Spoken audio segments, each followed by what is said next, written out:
Hello बच्चा लोग, तो कैसे हैं आप सब लोग। आई होप सब अच्छे होंगे, मस्त होंगे और पढ़ाई कर रहे होंगे। तो आज हम अपना चैप्टर जो स्टार्ट कर रहे हैं वो चैप्टर है हमारा सेंटर ऑफ मास। ये चैप्टर हमारा क्लास 11th का है, फिज़िक्स का। तो आज हम इसको स्टार्ट करेंगे। चलो स्टार्ट करते हैं तो चलो, सेंटर ऑफ मास। आज मैं सिर्फ सेंटर ऑफ मास ही करवा रही हूँ, फिर अगर टाइम रहा तो आज ही के दिन में मैं आपको कोलिजन्स वाला भी प्रोवाइड कर दूँगी, क्योंकि इतना बड़े ये मेरे होते नहीं है, तो ये 2 लेक्चर तो आराम से देख ही सकते हो आप। ठीक है, चलो। तो सबसे पहले बात करते हैं कि सेंटर ऑफ मास होता क्या है। Centre of just second center of mass, it is a point in a space about which whole mass of body can assume to be concentrated। ये एक ऐसा पॉइंट है स्पेस में जिसके अंदर हम मानते हैं कि सारा जो मास है हम उसको कंसंट्रेटेड मानते हैं। सारे मास को हम क्या मानते हैं? कंसंट्रेटेड मानते हैं। ठीक है, स्पेस के अंदर ये क्या होता है? डिफरेंट होता है सेंटर ऑफ ग्रेविटी से। किससे डिफरेंट होता है? सेंटर ऑफ ग्रेविटी से।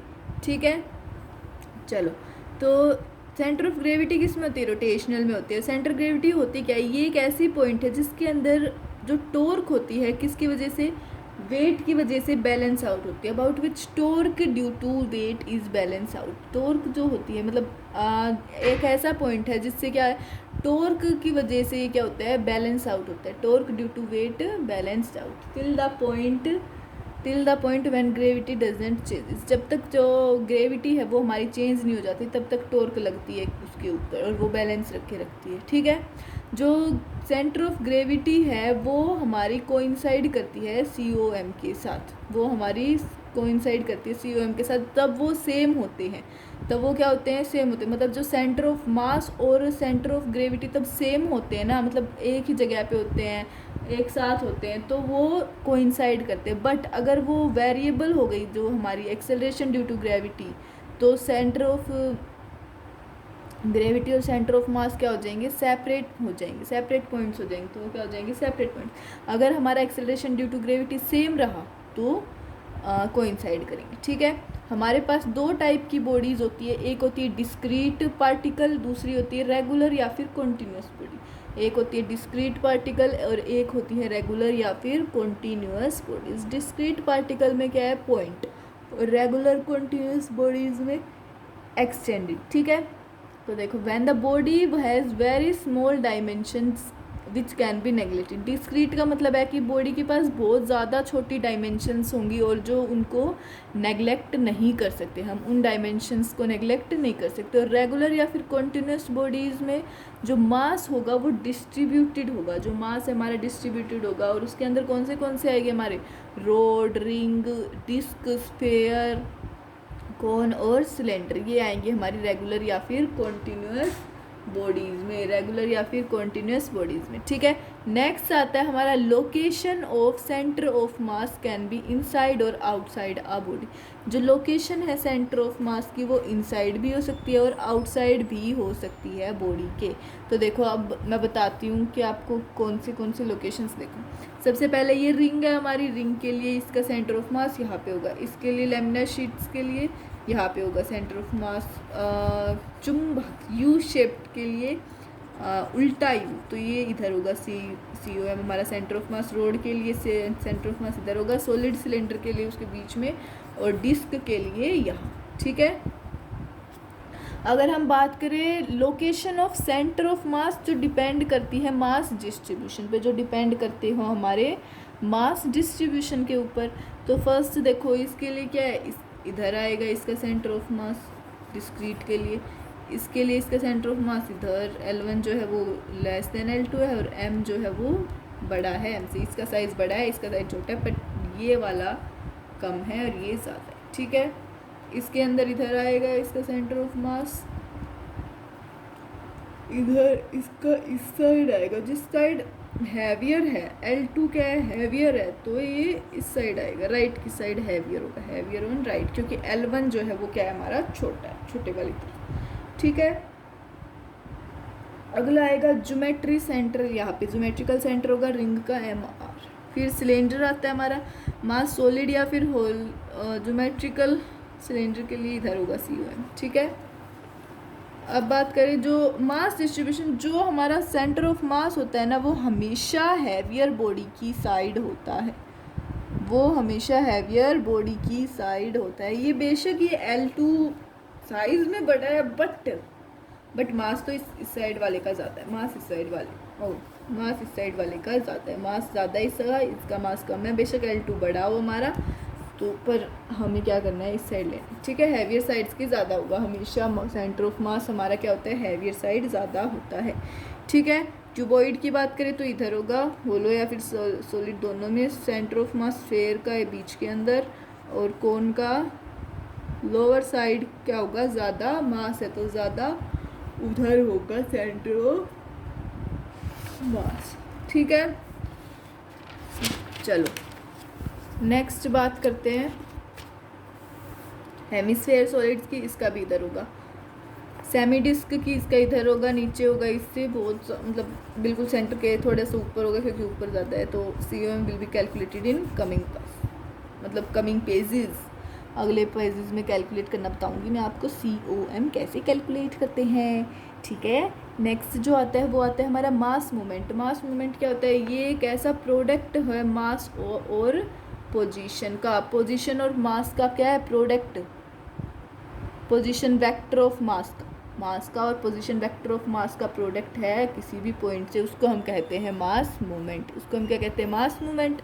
तो मास मूवमेंट क्या हो गया, MR वेक्टर, ठीक है। अगली बात करें position of COM for multiple discrete point masses. कोई मल्टीपल डिस्क्रीट पॉइंट मासेस दे रखी है, तो उसके लिए हमारे COM की पोजीशन क्या होंगी। तो RCOM क्या आ गया, M1R1 plus M2R2 plus M3R3 divided by M1 plus M2 plus M3, M1R1 plus M2R2 plus M3R3 divided by M1 plus M2 plus M3, ठीक है। तो सिंप्लीफाइड फॉर्म क्या होगी कोऑर्डिनेट सिस्टम में, simplified form in coordinate system क्या होगी, XCOM M1x1 plus M2x2 plus M3x3 divided by M1 plus M2 plus M3, M1 plus M2 plus M3, ठीक है। अगर हमें निकालना हो COM निकालना हो, सेंटर ऑफ मास निकालना हो ऑफ लेमिनार शीट्स का, लेमिनार शीट्स का, तो देखो सबसे पहले ब्रेक द सिस्टम को ब्रेक करेंगे। देखो ये हमें दे रखी है हमारी लेमिनार शीट्स, इसके अंदर ये पॉइंट्स दे रखे हैं, देख लो ये एरिया 1 है हमारा, ये एरिया 2 है, ये हमारा पॉइंट 2 है, ये पॉइंट 1 है, 0 4 y एक्सिस, x एक्सिस, इसकी लेंथ 2 है, इसकी भी 2 है, इसकी भी 2 है, इसकी भी 2 है, इसकी पूरे की लेंथ 6 है, इसका एरिया ये एरिया 4 1 3 है, 12 3 1 है, ठीक है। पॉइंट्स है ये 3 1। चलो XCOM क्या होता है, इसके अंदर A1x1 plus A2x2 divided by A1 plus A2, A1x1 plus A2x2 divided by A1 plus A2। YCOM क्या होता है, A1y1 plus A2y2 divided by A1 plus A2, ठीक है। अब एरिया की बात करें A1 A2, A1 में क्या हो गया x1y1, तो y क्या मतलब 4 1 3 था, एरिया था 4 और ये 1 3 था, x1y1, A2 क्या था 12 और x2y2 3 1 था, ठीक है। तो XCOM निकाले तो A1 हमारा क्या है 4, A1 तो 4 है, A1 4 है, 4 into 1 x1 plus 4 plus 12 into 3, 12 into 3 divided by 4 plus 12, तो ये आ गया 5/2। और YCOM में A1y1 plus A2y2 divided by A1 plus A2, तो A1 4 इंटू 3 नहीं 4 हाँ 4 इंटू 3 प्लस 12 इंटू 1, बाई 1 ये बाई 2 ये, तो आ गया ये हमारा 3/2, ये हमारा क्या आ गया 3/2 आ गया, ठीक है। अगली बात करते हैं elements for continuous bodies. Continuous bodies के लिए एलिमेंट्स की बात करें तो देखो जैसे कि रोड रिंग डिस्क एटसेट्रा। तो देखो सबसे पहले इसके अंदर 3 तरह के होते हैं। फर्स्ट होता है हमारा लीनियर, फिर होता है एरियल और उसके बाद होता है वॉल्यूमेट्रिक। लीनियर में 1D, एरियल में 2D और वॉल्यूमेट्रिक में 3D। लीनियर में रोड कौन से होते हैं, रोड थ्रेड और रिंग, रोड थ्रेड और रिंग होती है, ठीक है। एरियल में 2D के अंदर कौन से होते हैं, डिस्क, होलोस्फेयर, सिलेंडर, कोन। डिस्क, होलोस्फेयर, सिलेंडर और कोन होते हैं, ठीक है। वॉल्यूमेट्रिक में 3D के अंदर कौन से होते हैं, स्फेयर, सिलेंडर, कोन। स्फेयर होता है, एक सिलेंडर होता है और हमारा एक कोन होता है, ठीक है। सबसे पहले बात करते हैं हम लीनियर मास डिस्ट्रीब्यूशन की। लीनियर मास डिस्ट्रीब्यूशन में क्या होता है, जब हमारा जो मास है वो डिस्ट्रीब्यूटेड हो किसके अलोंग, लेंथ के अलोंग, रोड, थ्रेड या फिर रिंग में, रोड, थ्रेड या फिर रिंग में लेंथ के अलोंग जब डिस्ट्रीब्यूटेड हो तो लीनियर मास डेंसिटी क्या होती है हमारी, lambda is equal to mass by length, lambda is equal to mass by length, ठीक है। अगली बात करें, जब जो हमारा मास है वो डिस्ट्रीब्यूटेड होगा नॉन यूनिफॉर्मली, जब हमारा मास नॉन यूनिफॉर्मली डिस्ट्रीब्यूटेड होगा तो क्या होगा, तो होगा लैम्डा इज इक्वल टू, देखो यूनिफॉर्मली के लिए इजी है, ज़्यादा हार्ड नहीं है, तो इसलिए मैंने सीधा नॉन यूनिफॉर्मली करवा दिया। तो लैम्डा क्या हो जाएगा 2x kg/मीटर, जहाँ पे x क्या है हमारा, x ओरिजिन से है, तो ये देखो ये रोड है हमारी, ये x इक्वल टू 0 इधर, ये x इक्वल टू 2, ये x एक्सिस है। लैम्डा की वैल्यू क्या आ गई 2x से दे रखी है लैम्डा की वैल्यू, ये वेरी करेगा जब मास क्या होगा, नॉन यूनिफॉर्मली डिस्ट्रीब्यूटेड होगा, जब मास हमारा नॉन यूनिफॉर्मली डिस्ट्रीब्यूटेड होगा। x इक्वल टू 0, x से ज़्यादा m equal to 0, rod is getting heavier, rod क्या है, हैवियर होती जा रही है, ठीक है। अगली बात आती है मास ऑफ एलिमेंट क्या होगा, lambda D X, D M is equal to क्या आ गया फिर, lambda D X, D M is equal to 2x D X, तो m क्या आ गया, मास टोटल आ गया, इसका भी इंटीग्रेशन किया तो मास टोटल 2x, 0 से लेके 2, तो ये आ गया इसका आंसर 4 kg। 4 kg किसी भी डेवलप को मतलब रोड को डेवलप करने के लिए कैसे इसको रोड को किया, ये हमारा dx है, dm जो है वो लैम्डा dx, हम क्या करेंगे एक एलिमेंट ले लेंगे डिस्टेंस x1 के ऊपर, x के ऊपर जिसका है स्मॉल थिकनेस होगी dx, जिसकी थिकनेस कितनी होगी dx, स्मॉल सी थिकनेस होगी dx, तो मास ऑफ एलिमेंट कितना आ गया लैम्डा dx, ठीक है। अगला आता है हमारा सेकंड वाला एरियल मास डिस्ट्रीब्यूशन। कौन सा, एरियल मास डिस्ट्रीब्यूशन। इसके अंदर क्या होता है, जब हमारा जो मास है वो एरिया के अलोंग डिस्ट्रीब्यूटेड हो, जब जो हमारा मास एरिया के अलोंग डिस्ट्रीब्यूटेड हो, जैसे कि किसके अंदर, कंप्लीट डिस्क के अंदर, सेमी डिस्क में, स्क्वायर प्लेट्स में या फिर रेक्टेंगुलर प्लेट्स में, हमारी जो एरियल मास डेंसिटी होती है वो क्या होती है, वो होती है हमारी मास बाय एरिया, और इसको हम सिग्मा से डिनोट करते हैं, इसको हम सिग्मा से डिनोट करते हैं, मास बाय एरिया। इसकी जो यूनिट होती है वो होती है kg/मीटर स्क्वायर, डायमेंशन जो होती है ml-2, ठीक है।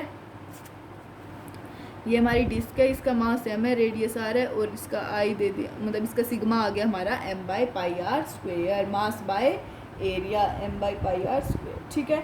अगर जो हमारा मास है वो यूनिफॉर्मली नॉन यूनिफॉर्मली डिस्ट्रीब्यूटेड है, इसके अंदर भी यूनिफॉर्मली इतना हार्ड नहीं था तो मैंने नहीं करवाया है, तो नॉन यूनिफॉर्मली डिस्ट्रीब्यूटेड रहा तो मास अपॉन एरिया कितना है, सिग्मा कितना है 2r² kg/मीटर², तो डिस्क क्या है, नॉन यूनिफॉर्म मास डिस्ट्रीब्यूशन है, तो सिग्मा क्या करेगा, वेरी करेगा, तो r जो है वो क्या है, डिस्टेंस है सेंटर से, r डिस्टेंस है सेंटर से, तो हम एक एलिमेंटल रिंग लेंगे, रेडियस r की और थिकनेस dr की, तो मास ऑफ एलिमेंट क्या हो गया, सिग्मा इंटू डी, और डी हमारा क्या है 2πr dr,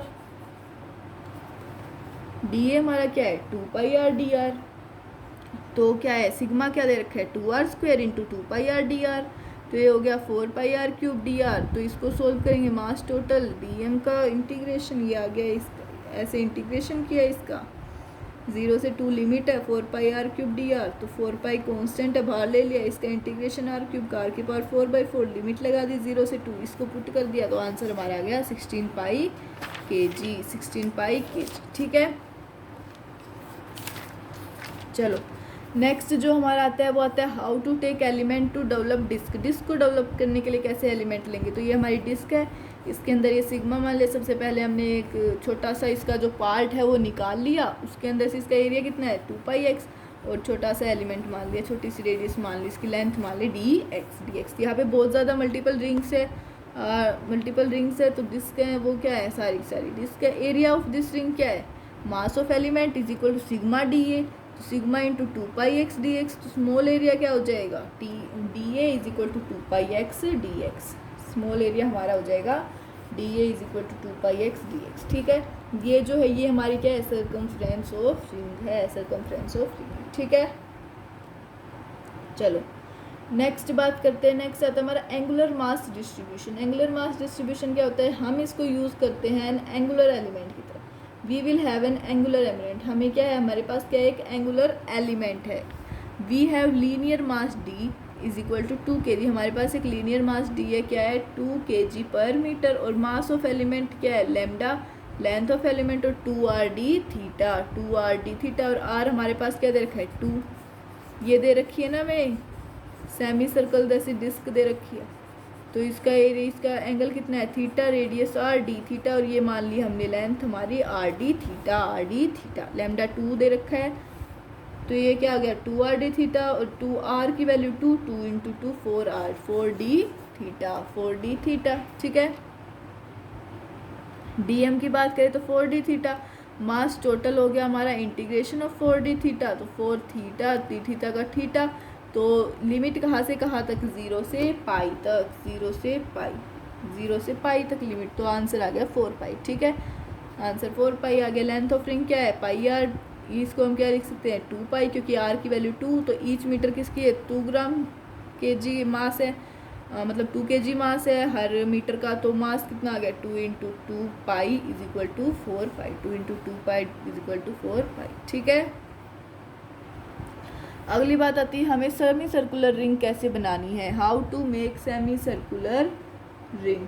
semi circular ring हम कैसे बनाएंगे, तो देखो ये हमें दे रखा है एंगल थीटा, ये हमें एंगल दे रखा है थीटा, इसके अंदर ये हमें छोटा सा element, we have to make a small angle at different angles, हमें क्या बनानी है एक स्मॉल आर्क बनानी है डिफरेंट एंगल्स के ऊपर, हमें क्या बनानी है एक स्मॉल आर्क बनानी है डिफरेंट एंगल्स के ऊपर। तो ये देखो इधर हमने ये बना दिया, इधर छोटा सा डायग्राम, तो यहाँ पे आर्क लेंथ हमारी कितनी है r_d थीटा, d थीटा क्या आ गया arc length by radius, arc length by radius, तो टोटल आर्क लेंथ क्या आ गई small arc length is equal to 0 से पाई r_d थीटा, r थीटा 0 से पाई, और ये आ गया हमारा पाई r, ठीक है। अगली बात आती है location of center of mass of distributed mass, location, तो एक्स यू एम की कैसे लिख सकते हैं, integration x D m divided by integration d m, y c u m की integration y d m divided by integration d m, z c u m की integration z d m divided by integration d m, ठीक है। Continuous में बात करें तो D M है mass of element होगा, जो लीनियर में क्या होगी lambda D x is equal to d m into rod, areal में lambda sigma d a is equal to d m into disc, और एंगुलर में lambda r d theta is equal to d m into ring, ठीक है। अब बात करते हैं applied concept की, तो देखो एक क्वार्टर रिंग दे रखी है, इस कंसेप्ट को नीचे वाले कंसेप्ट को एक बार अप्लाई करते हैं। क्वार्टर रिंग दे रखी है हमें, इसके अंदर देखो वाई सी यू एम निकालना है, तो इंटीग्रेशन 0 से pi by 2 R sine theta 2m by pi D theta, R sine theta 2m by pi D theta divided by m, तो ये आ गया हमारा 2r बाई पाई, ये कैसे आ गया हमारा 2r बाई पाई जब हम इसको सोल्व करेंगे इंटीग्रेशन को, ठीक है। और एक्स सी ओ एम क्या आएगा हमारा R cos theta 2m D theta, R cos theta 2m D theta by pi divided by m, इसकी लिमिट 0 से पाई, तो इसका भी आएगा हमारा 2r बाई पाई, क्या आएगा 2r बाई पाई, ठीक है। अगर बात करें सर्कल की, तो सर्कल के अंदर ये एक्स एक्सिस ये वाई एक्सिस 0 0, इस सी ओ एम क्या हो जाएगा शिफ्ट होगा किधर हैवी ऑब्जेक्ट, ये हैवी ऑब्जेक्ट्स को क्या करेगा शिफ्ट कर देगा, विल शिफ्ट हैवी ऑब्जेक्ट। तो देखो ये क्या हो गया, इससे हमने पहले बनाया हमारा सेमी सर्कल, सेमी डिस्क बनाई, तो वाई सी ओ एम इसका 2r बाई पाई, और फिर क्वार्टर बनाया तो इसका वाई क्या आ गया 2r बाई पाई, तो ये x हमारा क्या है 2r बाई पाई, ठीक है। अगली बात करते हैं list of important C O M, list of important C O M, तो ये क्या है रोड का क्या है इधर आता है हमारा सी ओ एम L/2, इसका क्या आएगा रिंग का सी ओ एम आएगा इधर बीच में, ट्रायंगुलर प्लेन का y is equal to h/3, Y h इधर होगा इसका सी ओ एम, सिलेंडर के अंदर सॉलिड या फिर होलो सिलेंडर के अंदर y आएगा हमारा h/2, इसके सी ओ एम्स हैं ये COM है, इसका होगा h/2, इनके होंगे h/2, इसका होगा h/2, पूरे h/2, इसका होगा h/3, इस वाले का होगा 2r/पाई। Semi ring, mass m, radius r, semi ring है ये। y इज इक्वल टू 2r/पाई। सेमी डिस्क का होगा 4r/3 पाई, 4r/3 पाई। ये सभी आपको याद करने हैं। सॉलिड हेमिस्फेयर का होगा y is equal to 3r/8, y is equal to 3r/8। Hollow hemisphere का होगा y is equal to r/2, y is equal to r/2, ठीक है। अगर बात करें अगले होलोकोन की, होलोकोन होगा हमारा y is equal to h/3, y is equal to h/3, ठीक है। चलो नेक्स्ट बात करती है, नेक्स्ट जो हमारा टॉपिक आता है वो आता है रिकॉइल ऑफ गन की। रिकॉइल ऑफ गन की, कभी जब गोली छूटती है तो वो क्या कैसे होती है, क्या होता है उसके अंदर। तो देखो रिकॉइल विद रिस्पेक्ट, मतलब कि गोली चलती है तो देखो ये किसके रेस्पेक्ट में, ग्राउंड के रेस्पेक्ट में। Recoil with respect to ground. और velocity of bullet with respect to ground क्या है, u है, ये भी रिकॉइल है। तब कोई भी गोली चलाता है तो उसके हाथ पे एकदम से एक झटका लगता है, क्या लगता है, झटका लगता है। तो उसकी वजह से क्या होती है, उसके अंदर जो बुलेट चलती है उससे क्या लगता है, कभी भी अगर आपने चलाई हो ना चलाई हो पर देखा हो तो कभी भी देखना वीडियोस में, तब आप कभी भी कोई भी गोली चलाते हो ना तो आपके हाथ में एकदम से झटका लगता है रिवॉल्वर्स, ठीक है। देखो PI अगर इसके अंदर क्या है, मोमेंटम हमारा 0 है, बोथ के इसके ऊपर है रेस्ट पे, ये क्या है रेस्ट पे, तो इसकी कोई भी वेलोसिटी नहीं है। अगर इसकी बात करें, इसके अंदर जो हमारी गोली चल रही है, ये हमारी जो गोली है ये गई इधर, तो इसकी वेलोसिटी u होगी, मास m है, तो इसका मोमेंटम कितना हुआ, MVI cap, MUI cap, MUI cap. इसकी वेलोसिटी गन के रिस्पेक्ट में कितनी हुई, PI is equal to PF। Initial momentum is equal to final momentum, तो 0, क्योंकि मोमेंटम तो कंजर्व्ड है। तो MUI minus MV recoil, MV recoil P of gun की क्या हो गई, P ऑफ गन की minus MV recoil I cap, तो हो गई MUI cap minus MV recoil I cap. तो MV रिकॉइल आ गई हमारी MV रिकॉइल आ गई हमारी MU, तो V रिकॉइल आ गई MU/M, ठीक है।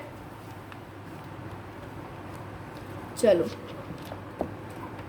तो हमारा जो नेक्स्ट टॉपिक आता है वो केस 2। जब अगर जो बुलेट है वो फायर्ड होगी वेलोसिटी v से रिलेटिव टू गन, किससे रिलेटिव टू गन, तो देखो ये वेलोसिटी v से फायर हुई तो u-v आ गया, क्योंकि v भी आ गई इसके अंदर वेलोसिटी। तो इनिशियल पे रेस्ट पे था PI 0, वेलोसिटी ऑफ गन क्या हो गई, -I कैप, तो v bullet respect to ground is equal to v velocity of bullet minus velocity of ground, ये रिलेटिव होगी। तो u bullet with respect to ground तो कितनी है, u है, ये कितनी आ गई, vb है, ये -v है, तो इसकी कितनी आ गई, vb की u-v, vb आ गई हमारी u-v। तो p फाइनल कितना हो गया, m into u-v I cap minus MV I cap. तो p final is equal to p initial MU minus MV minus MV is equal to 0। तो v आ गई, इसकी वेलोसिटी आ गई हमारी MU/M प्लस M, ठीक है। अगला बात आती है हमारी, अगला केस आता है जंपिंग फ्रॉम अ कार्ट, किसी भी कार्ट से जंप करने का। तो उसके अंदर देखो ये कोई भी मैन है, यहाँ पे ये हमारा रोड है, इसके अंदर ये लड़का है, ये क्या करेगा, जंप करेगा, किसके कितनी वेलोसिटी से, u relative to cart, jump with u, मतलब u की वेलोसिटी से, इतने से जंप करेगा, jump with u with respect to ground, jump करेगा u with respect to ground से। तो देखो अब इसने जंप किया, v वेलोसिटी उस साइड है, इनिशियल वेलोसिटी u है हमारी, तो इसने जंप किया तो u-v पे ये आई तो हमारा 0 था। p फाइनल कितना हो गया, m into v minus you I cap minus MV I cap. तो v रिकॉइल आ गया हमारा इससे m other relative divided by m cart के ऊपर से कूदा ना तो इसलिए डिवाइडेड बाय कार्ट, ठीक है। चलो p फाइनल तो हमने इधर से निकाल लिया कि MUI cap plus M minus V I cap. तो p final is equal to p initially क्या आ गया 0, VR क्या है हमारा mass of other body into u of ground, velocity of ground divided by mass of cart, ठीक है। जो हमारा लास्ट केस आता है वो आता है एक्सप्लोजन केस। कौन सा केस आता है, एक्सप्लोजन केस। तो इसके अंदर क्या है, बारूद इनसाइड बॉम्ब के इनसाइड क्या होता है, बारूद होता है। जब ज़्यादा बारूद होता है तो ये फट जाता है, मतलब एकदम से जब एक्सप्लोज करता है बॉम्ब जो होता है वो हमारा, तो ये देखो ये हमारा बॉम्ब है, ठीक है।